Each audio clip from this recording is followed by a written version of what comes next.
Welcome to Storytellers, the podcast where we hear the tales and journeys of inspiring members and supporters of NSA Houston. I'm your host, Beth Rohani, and here everyone has a unique story. So let's get nice and cozy as we spotlight our next storyteller.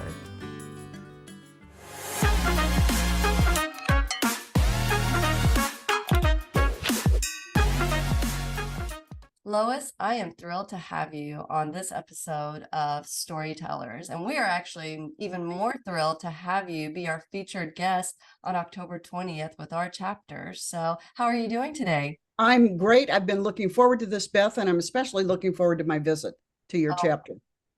Well, it definitely is something that me as a newcomer in the industry, as I was telling you before we got started, there's names that I hear here and there that just stand out for me. And me being an entrepreneur, your name just kind of gravitated towards me because I know that definitely speaking is something that we all love to do. But I also know that it's a business and your mindset has to be one of how am I going to run this in order for it to be successful? And you have so much insight on that. But before we get too deep into that, I kind of want to see how you first started and what were some of the triumphs that you experienced along the way that shaped your journey? I started totally by accident. I should tell you, this was my big master plan to create a business. Right after college, I got a great job in marketing and sales for a Fortune 10 corporation. I learned so much there. It was absolutely fabulous. And I got a phone call one day at lunchtime telling me that the baby that my husband and I had been waiting to adopt was ready and we needed to pick her up at 3. So I had 3 hours notice. Most people have 9 months. So I left corporate life after that to stay at home with my daughter, raise my daughter, which is really what I wanted to do. And a number of years passed, and a college friend of mine met a professional speakers in an office suites. And he was looking for somebody to run his business. And she said, well, I have a college friend who's been home for a number of years, but she's in marketing and sales. I wonder if she's ready to go back to work. And that speaker was Shep Hyken. He's a friend of NSA Houston, and NSA knows him very well. And I took a job with Shep. He offered me a job, gave me flexibility. And so I worked for him while my daughter was in school, and we had some success. NSA invited me to present at some of their national meetings to do a breakout for speakers on how to sell speaking services. So I did that, and I did that a few times, and I started wondering, could there be a business in this for me, working with professional speakers? And really, one of the main reasons I started my business, Beth, was because my sense was that most speakers really sucked when they answered the question, what do you do? And that was one of the main reasons I started a business. So I decided to go out on my own 25 years ago this month. And I've been very, very fortunate because I was known in the speaking community and because of great support by Shep. I had clients right away, go figure. And I just kind of sent emails out to everybody I'd ever met and said, well, I'm hanging up my shingle as a consultant to help you grow your speaking practice. And if you're interested, let me know. And I was so fortunate because I got business right away. And it's been more fun than anybody should ever have. I absolutely love my business. I've met the most interesting and incredible people, as you can imagine, on my journey. And I've learned so much on this journey. So I really got started totally by accident. This was never a plan, Beth. That's incredible, but that definitely shows how you were able to pivot and surround yourself with those that maybe knew more or had a little bit more experience, but then you leveraged your opportunities to be able to succeed and get to where you wanted that balance for yourself.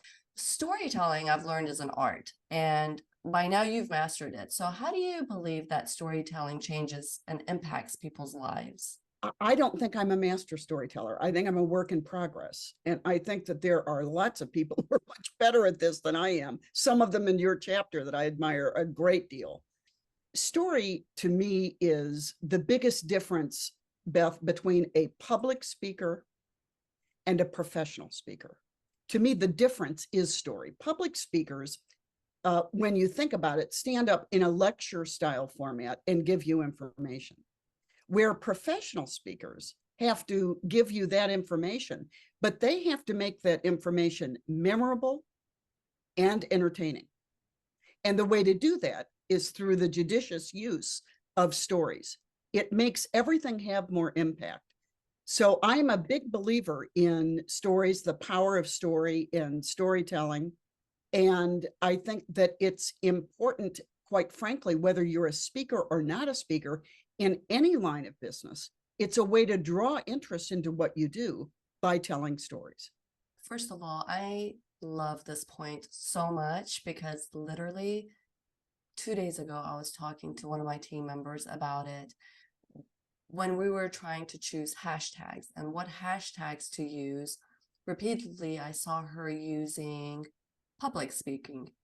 And I was taught, well, when you come into the National Speakers Association, you've kind of now become a professional speaker. Well, if you have the ability, you're a Okay. professional speaker. Perfect. But I think that you're right. You know, here's the thing that you did very well. You're managing the perception with that hashtag. And this really is a business of creating perceptions around our expertise, around what a difference that can make in businesses. So I think words are incredibly important. And I think these tags, these labels that we use to describe what we do are very important. I congratulate you on seeing the difference, because what you're doing is you are setting the perception of how you want to be viewed. Yes, every single word makes a huge impact. And I love the fact that you touched on that. And so, with us as business owners, as professionals, we go through a lot. I know for me, I have in 20 plus years of running my own business, I have definitely learned every single thing. No one ever gave me a handbook that said, this is how you're supposed to do it. I figured it out from day one. And I want to, I love hearing stories of how people essentially overcame challenges, because challenges maybe is not like a particular point or an instance, but it's an overall experience. And so, what were some of those challenges that you faced that ended up being significant throughout your journey, and how did you navigate through it? I remember, Beth, when I started my business, telling my husband, if I'm not making a profit in 18 months, I'm going to go do something else. I had no idea. There really were very few people doing what I do. There are many now, but there were very few people doing what I do in 1998 when I started. But I remember telling him, look, if there isn't a demand for this, if I'm all wrong about this, I'm just going to go work for somebody else. I've done it successfully all my life, so I'll do it again. I was sitting at my compact computer, does this date me, Beth, when I started my business. And really the most powerful tool what I had was email. And so I was literally starting to collect email addresses from everybody that I knew. And I really started marketing in my own chapter. I live in St. Louis. And I had been to some of the chapter meetings as an employee when I worked with Shep. So I knew a lot of the speakers who were in the St. Louis chapter. I joined immediately when I started my own business. And I started where I live. I started being active. I went on the board immediately in the same position you are right now, as marketing for my chapter. My belief from the beginning of my business, Beth, was that the current person that I'm working with is the best marketing opportunity I have. To do a great job for the person I'm working with right now is the smartest marketing I could ever do. That was really how I started my business. It was all about leveraging the relationships I had. And also for me, realizing that I swim in a very small pond. I have the nichest business in the world. And so being able to leverage those relationships, and it was important that I not screw up early on. It was important that everybody be ultimately happy. the person that I was working with right now was the most important marketing I could do. And the thing that I want the audience to hear that it seems like is just a reoccurring concept is the fact that you have to treat this like a business. You It, do. it is something that you cannot just put on the back burner. I mean, the financials side of it and the record keeping side of it. I know, there's this designation that's a CSP, and through that, you have to keep records of what you've done in order to be able to accomplish that designation. Yes. So it impacts not only a bigger picture, but there's layers that you can benefit from by leveraging yourself. And I love the fact that you were able to do that, not only through the resources that you had, but also the people that have been in your life. So who would you say maybe are some of your inspirations or role models that inspired you throughout your journey? Well, I have to say, Shep, he has an incredible strategic business sense, and I really learned the industry of speaking from him. I also had very early on the fortune of befriending a CSP, CPAE Hall of Famer named Ray Pelletier. A lot of your listeners may remember Ray. He has passed over 10 years ago. He was incredibly important to me because shortly after I started my business, he called me. We had met at some NSA functions. He sat through one of my breakouts in NSA, came up, talked to me. We stayed in contact. He was just very supportive when I started my business. And Ray called me, and he was in charge of the NSA marketing lab. We used to have these intensive weekends, weekend intensives, I should say. It was intensive, but weekend intensives in Tempe, Arizona. And he was in charge of one. And he said, I want you to come out and talk about marketing and selling. And since I've been in business 10 years, I said to him, Beth, I said, Ray, I am so honored to be invited to do that, but I'd have to pay my own expenses to get out there. I'd have to do this and that. I've been in business 10 minutes. I just don't think I can afford it.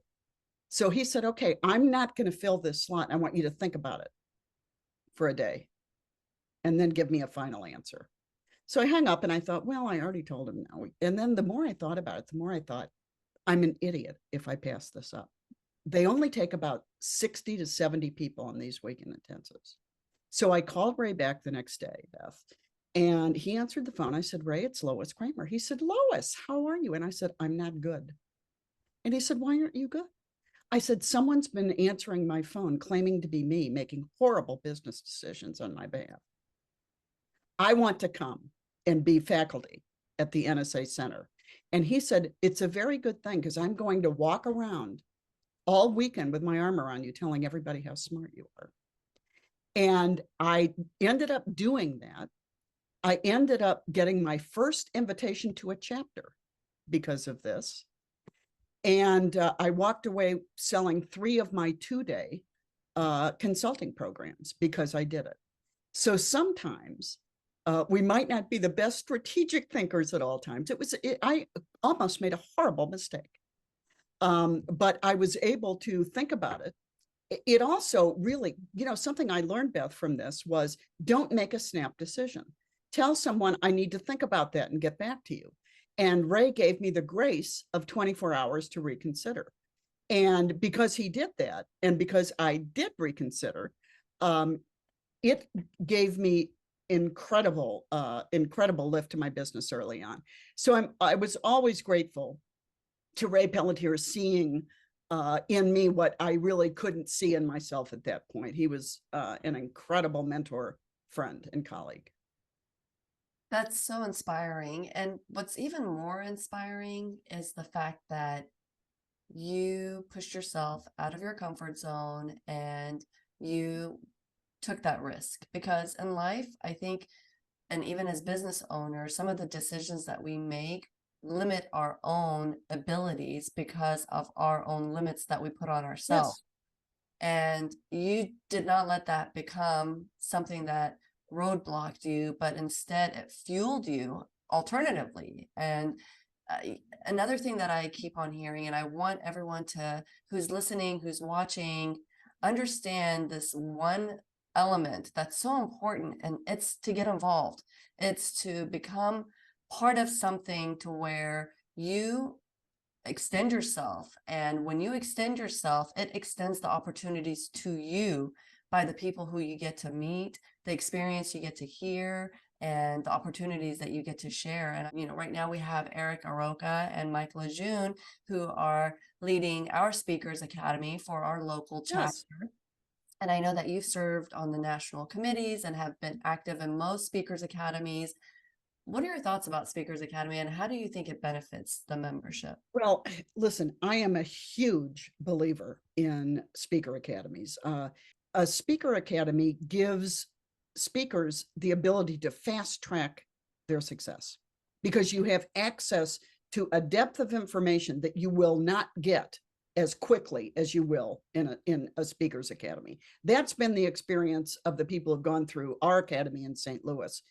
I want our speakers in St. Louis by the end of it to be well positioned, have their basic marketing materials, have a good website that really represents them well, and to have a strategy about how they're going to go out and get business. You don't have to be in an academy to learn all this, but you're going to learn it slower.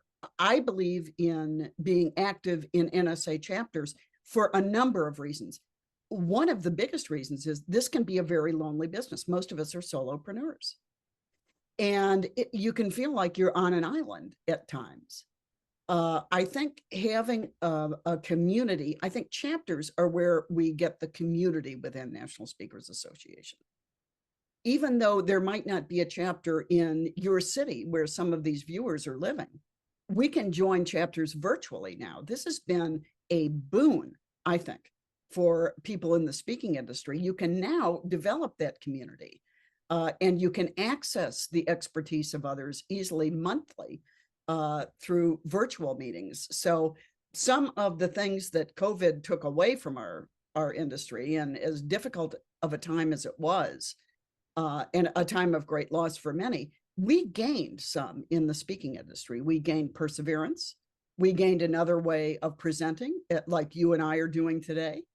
I spoke all over the world during COVID. I spoke to Australia, India, Africa. I mean, I can't, Ireland, Scotland, England, from my home, instead of having to get on a plane and fly there. And so it's given great opportunities. It's made the world smaller, and it's given us access to expertise that I think is really important. But going back to speakers academies and chapters, highly recommended. If you're serious about the business of speaking, get serious about being involved in a chapter and do what you did. Early on, you've jumped in and taken on some responsibility. And this is really where you get to know people, I think.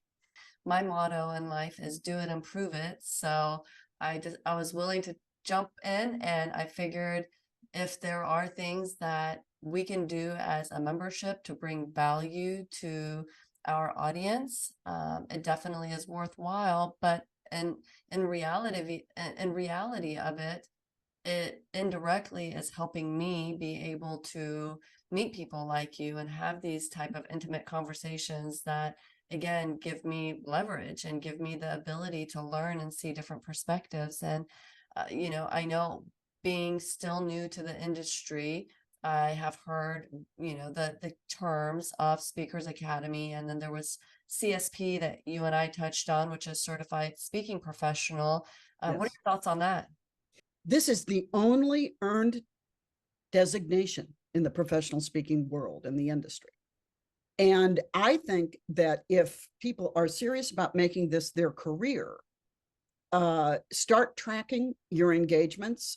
Just everyone should have a spreadsheet of where you presented, when you presented, what you presented. I mean, this should be part of your contact management system, but it also should be in a spreadsheet to track what you've been doing in your career. This is essentially what you need to do to earn a CSP. People can look at nsaspeaker.org and see all of the hoops you need to jump through. And there are several that you need to jump through. It's not easy. The people who have it have worked hard to get it. That's why it's so special. I will say this, though, Beth, that When you earn your CSP and finally have it, it's your responsibility to let people know what it is and why you did it and why this sets you apart from the crowd. I tell my clients on your website, if you're a CSP, you should have that up with your name with an asterisk and then explain to buyers what it is, because people outside of NSA might not realize what it is, what a long process it is. And I think it's important that they realize how special it is. It really helps position you as the ultimate expert.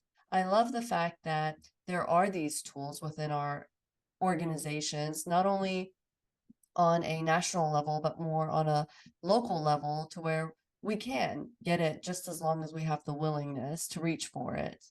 I think this is a very tough business. Speaking is an incredibly tough business.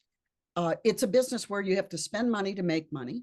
You're not going to be flush with cash immediately because you hang a shingle up. So you've got to be smart about how you're going to spend your money. Spending money getting started in speaking, a smart expenditure is joining a chapter, joining NSA, and I think going through a Speakers Academy. I think you cannot lose doing those three things. Makes perfect sense. Absolutely. Knowledge is power, and it's something that you can only gain from. And so with us, we get to gain from your vast wisdom and your knowledge when you come in and visit our chapter October, and that's October 20th. We're super excited about it. And I know that your topic is going to be book more business, growing your business in challenging times. So what are just some of the highlights of what we'll get to experience from your program? You know, whenever I do a chapter event, I open up talking about positioning, because I think that unless you have a good foundation, I think that's a foundational element in business, good positioning. So I always start there. And I always also like to start with one of the reasons why I created my business, a positioning statement. How do you answer the question, what do you do? In a compelling way that draws interest into your enterprise. So we're going to talk about that. We're going to talk about how the industry has changed. What are some of the things that are happening now in the business? What are some of the topics that are the most requested right now, which I think is important? And then we're going to also talk about ancillary income, because I think gone are the days where we can get on a plane, go speak, get paid, come home, get on a plane, go speak, get paid, come home. Those days are gone. You need to have other ways that people can access your intellectual property. And so we're going to talk about other ways that our colleagues are doing that very successfully. I'm going to give you some of my experience doing that and some of my clients' experience doing that. So we're going to be talking about how do you leverage the value of your intellectual property using a number of vehicles, speaking being one of them. Very, very captivating. And I know it's going to be something that everyone is, there's a buzz that has been going around because, again, for us as business owners, as professionals looking for tools and resources, what a better way than to come and learn from industry experts who have experienced it and know it firsthand. So my most popular book is called Make Money Speaking, Book More Business, Make Money Speaking. In fact, I'm writing a second edition of it right now. Some speaker academies use it as a kind of a syllabus for their academies. I'm very proud of that. But I can't wait to come to NSA Houston. I've got a lot of friends there, and I'm really looking forward to it. And I was honored to be invited to talk to you today, Beth. thank you again. And just what does the future hold for Lois? Well, that's a good question. I'm at a very interesting point in my business. The most fun thing that I've added to my business in the recent past, which I'll talk about when I come to the chapter, is my private membership group. It has been so much fun. And I'm going to talk about it because I want more of your chapter members to be thinking about how could this fit into my plans and how could this be a good income stream for me. Wonderful. Well, we are equally looking forward to seeing you again on October 20th. And thank you so much for taking the opportunity to just shed some of your journey, some of your challenges, some of your triumphs, and definitely being inspiring and a leader in the industry. So thank you again, Lois, for joining us today on another episode of Storytellers. Thanks, Beth.